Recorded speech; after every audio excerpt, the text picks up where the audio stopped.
しなみを揃えてゆこうお互いを信じ合う五人の仲間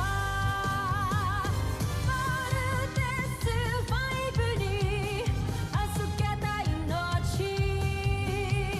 飛ぶぜ宇宙の果てまでもみんなの笑顔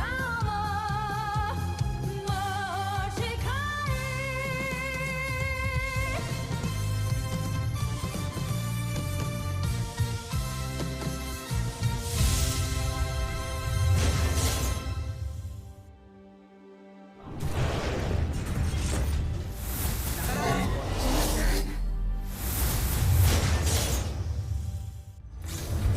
Nais kong makita ang mga nakuha mo.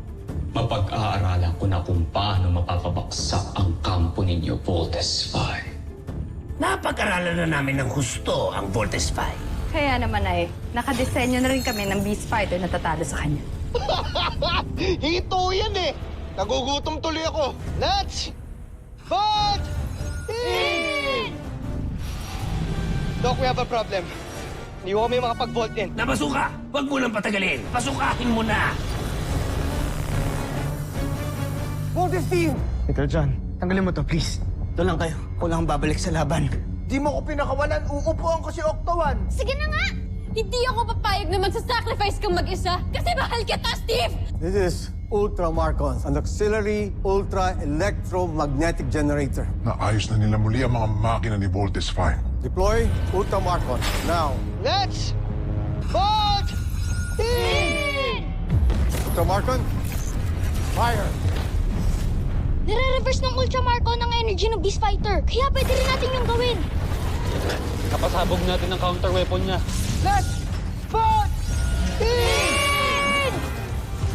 Bakit nabuo ang Voltes 5? Hindi ko alam kung bakit. Labanan ko si Voltes 5. Masusunod! Laser Sword!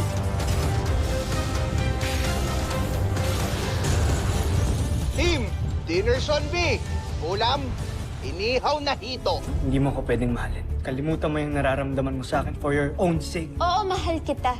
Bilang kaibigan. So huwag kang feeling. Kasi hindi ako isang tangang mafafall sa isang mayabang na tulad mo. Alam, may tao! Kuya! Kuya, gising! Nakapasok na pala siya sa kampo ng Voltes 5. At siguradong magtatagumpay siya sa kanyang misyon. Ako si John Armstrong. Nandito ko sa medical bay ng Camp Big Falcon. Anong gagawin niyo sa akin? Gusto lang namin makasigurado dahil minsan ay pinasok na kami dito ng mga kalaban. Tinatawag natin Bosenians. Let's do the bioscan.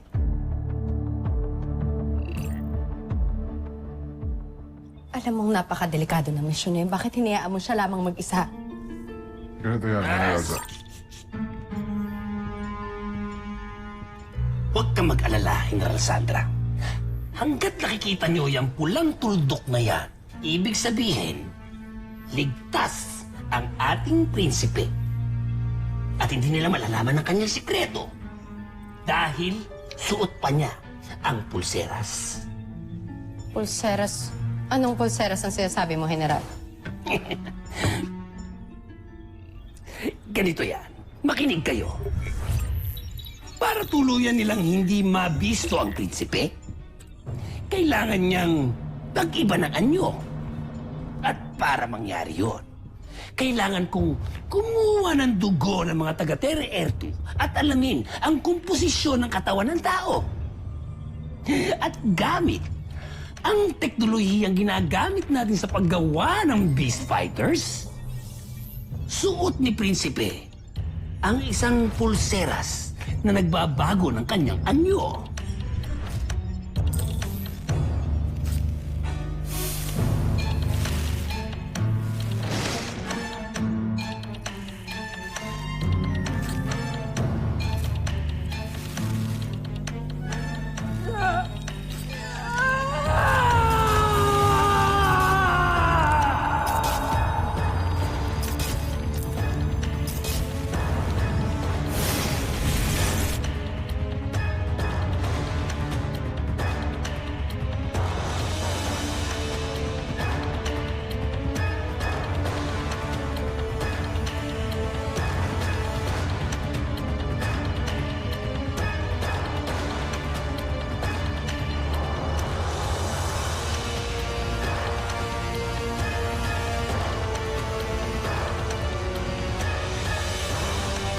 At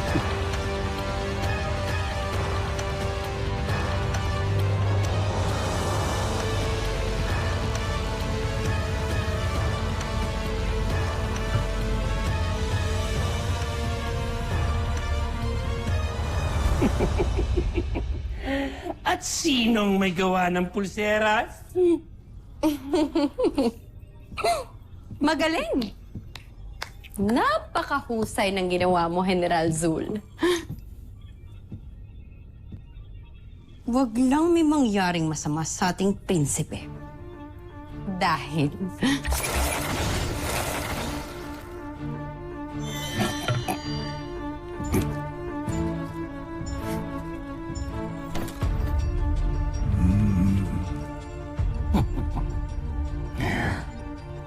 Ramdam na ramdam kong pagmamahal niyo sa akin. Magaling.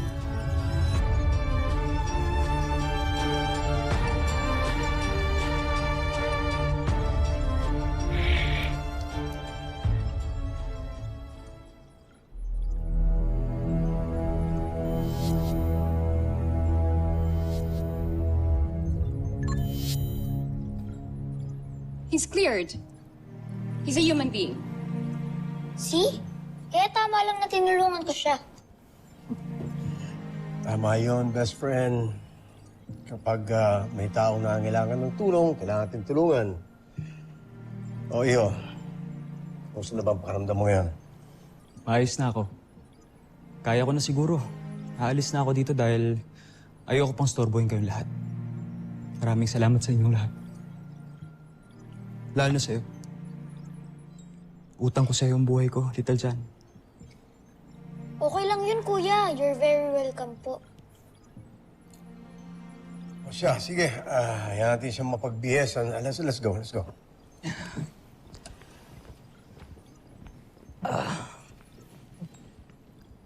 Doc! Doc! Relax your head. Let me check.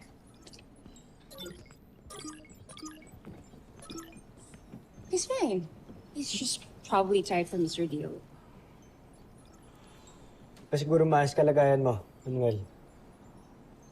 Siguro, magpahinga ka muna dito bago ka umalis. Dr. Smith, okay lang ho ba yun? Bakit dito pa? Pwede naman siyang ihatid sa ibang ospital sa mainland, ah. Eh, ospital lang din naman to, ah. Tama si Little John, Mark. Di naman siya kalaban eh. Saka nakita naman din na tao siya, so wala naman tayong dapat ipag-worry. Anong wala? Alalahanin mo nga, Jamie. Tao rin ang nagtangka sa'yo dati. Di ako masamang tao. Kung di lang ako nanghihina, alis na talaga ako dito. Dala. You stay. At least man lang overnight. Siguro by tomorrow, you'll feel much better. Pero meron kang dapat sundin na protocol. Importante. Hanggang nandito ka sa medical bay, hindi ka pwedeng umalis ng kwarto mo. Is that understood? Maraming salamat. Sige. Let's go. Ika ka muna dyan, magpahinga ka. Palakas. Rest well, Kuya Manuel.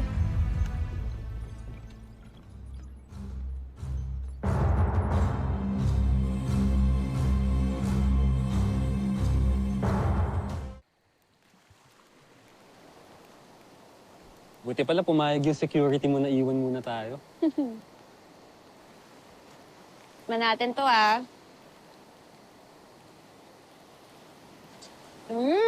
Sarap ng marshmallow. It's tender, it's juicy, medium rare. Natin mo sa reza. Sarap! Buti nga ngayon, ready to eat na eh. You know, back where I come from, everything needs to be prepared pa. Kasi kapag lumaki ka na mag-isa, kailangan mong matutunan lahat. Hanggang sa pag-prepare nung... Di bala na. Hindi mo rin naman maiintindihan sinasabi ko. Bakit naman?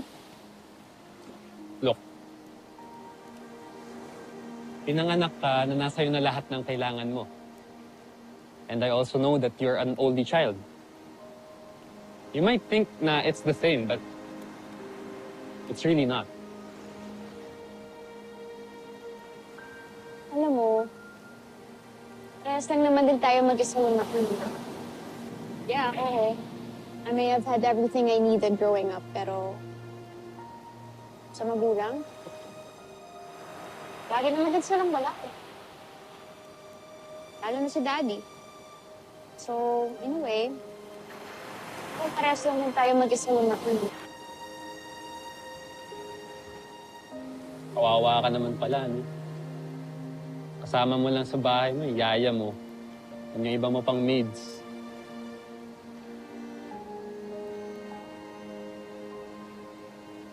Jamie, sorry. Di lang kasi ako sanay makipag-usap. Wala kasi akong social skills.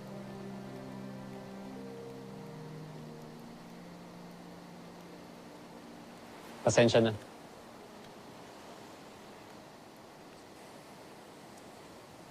Jamie, believe me, I want this night to be meaningful. Very obviously, sira ko na. I'm sorry. Pasensya na.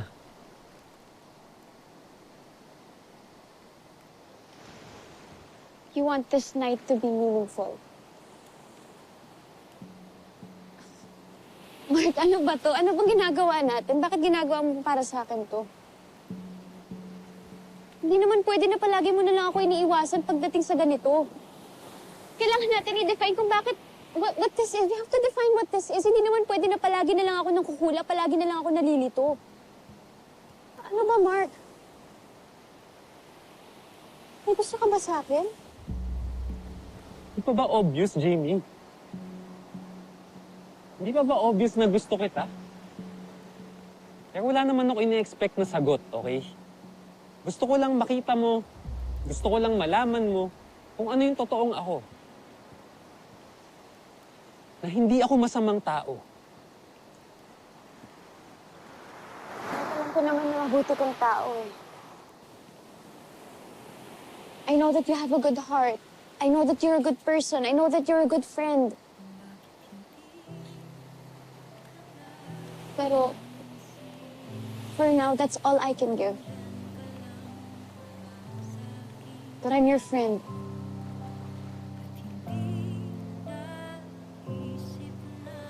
I understand.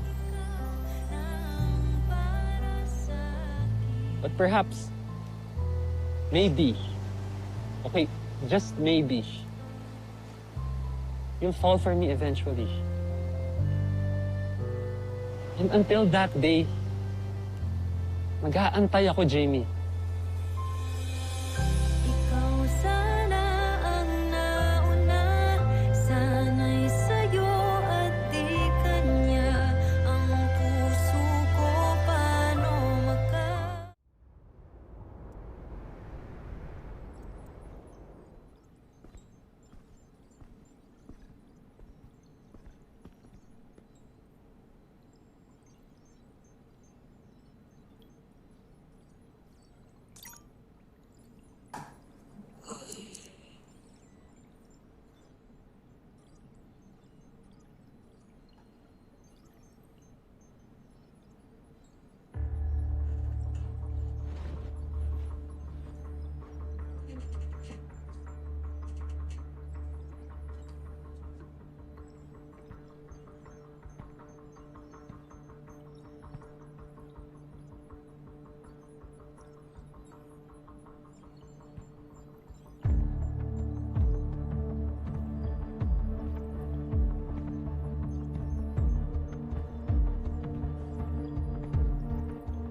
Kay Manuel?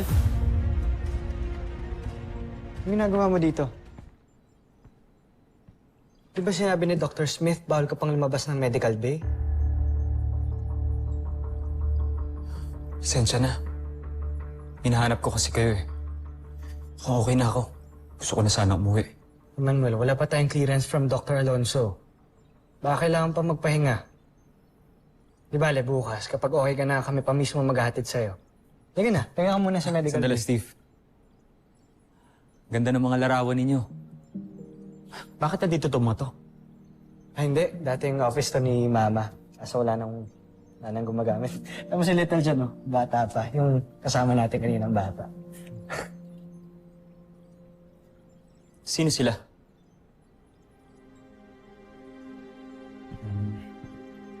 Mga magulang namin. Ito yung mama ko, Dr. Marian Armstrong. Papa namin, Dr. Ned Armstrong. Wala na si mama, na-aksidente siya nung... Eh, ang papa nyo?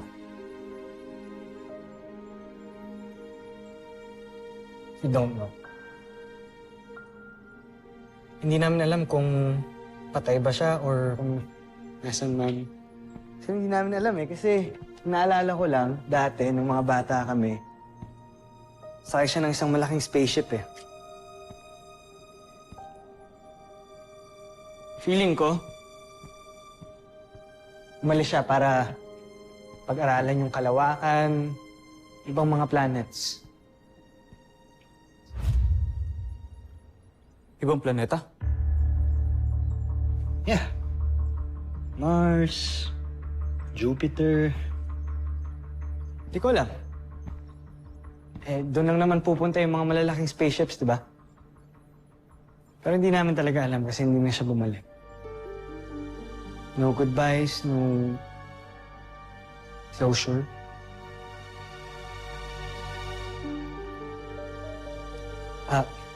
Tara. Balik tayo sa medical bay. Yung picture, balik mo lang doon kay Manuel. Bakit tila nakita ko na siya? Bakit pamilyar ang kanyang wangis? Nagkakilala na ba kami? Saan? Bakit hindi ko maalala?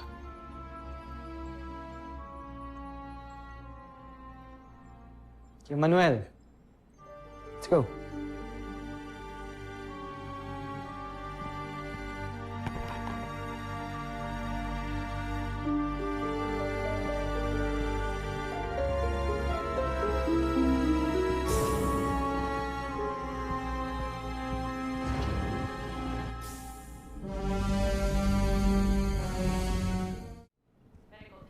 Buti pa kayo mga kapatid mo, no? Kahit pa paano, nakasama ninyo inyong mga magulang. Di kagaya ko. Ulila ka rin, no? Kagaya nung isa kong kaibigan dito. Lumaki ako sa akin, Chewie. Siya lang ang tanging nagmamalasakit sa akin. Iniwan ako ng aking ama. Buti na lamang at patay na siya. Kaya ng aking ina. Galit ka ba sa tatay mo? Walang rason para hindi magalit sa kanya. Ngunit pasensya na. Ayoko na muna magkwento sa'yo. Okay lang yun. Eh, kanya-kanya naman tayong istorya ng buhay kaya naiintindihan kita. Halika na. Steve, sandali. Ano to? Isa yan sa mga gym namin. Gusto mo silipin? Papawis tayo, kahit saglit lang. Ano ibig sabihin? Pawis, pwede tayong makipag-sparring. Marunong ka ba makipaglaban? Marunong naman. Kahit pa paano. Buwan natin yan. Tara. Excuse me, man. Sir. Sir. Sparring tayo. Sama tong bisita natin. Siyan nyo lang, ha? Yes, sir. Medyo di sanay, eh.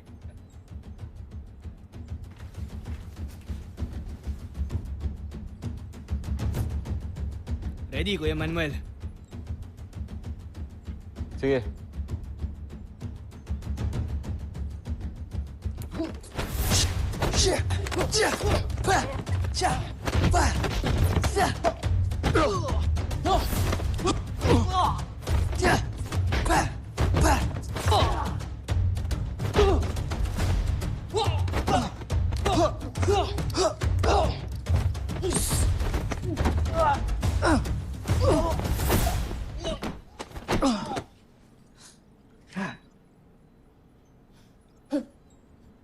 Wow!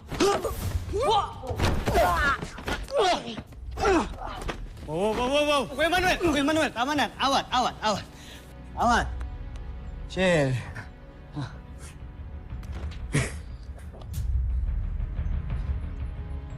Sabi mo, hindi ka marunong. Mas kawabain mo na yung kasparing mo eh. Niloko mo ata ako eh. Magaling ka din naman eh.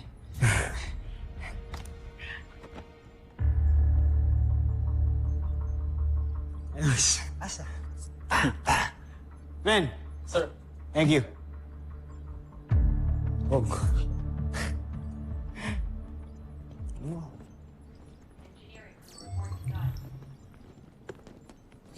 Go ahead and continue that.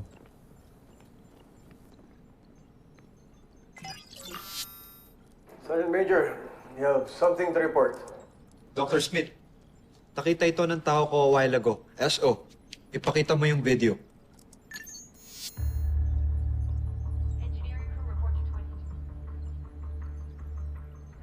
Hindi namin alam kung paano siya nakalabas ng medical bay dahil mukhang hindi nag-function ng CCTV, that's why pinapacheck right now. Pero base rito mukhang nagmamatsyag siya sa buong camp.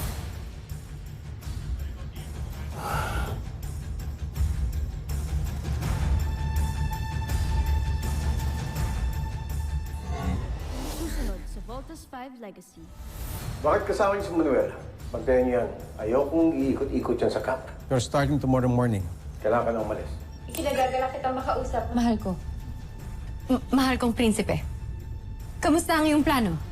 Tagumpay ang aking plano, Sandra. Subalit, nagulat ako. Mababait pala sila. Huwag niyo sabihin, nagbabago ng tingin niyo sa kanila. Buti nandito kayo. Sakto may good news ako. Umamin na ako kay Jamie. Still looking for clues kung tao ba talaga o hindi yung bisita natin, Dr. Smith. I don't know. There is something about him that is not right. Honestly, ako rin po, Dr. Smith. Voltas 5.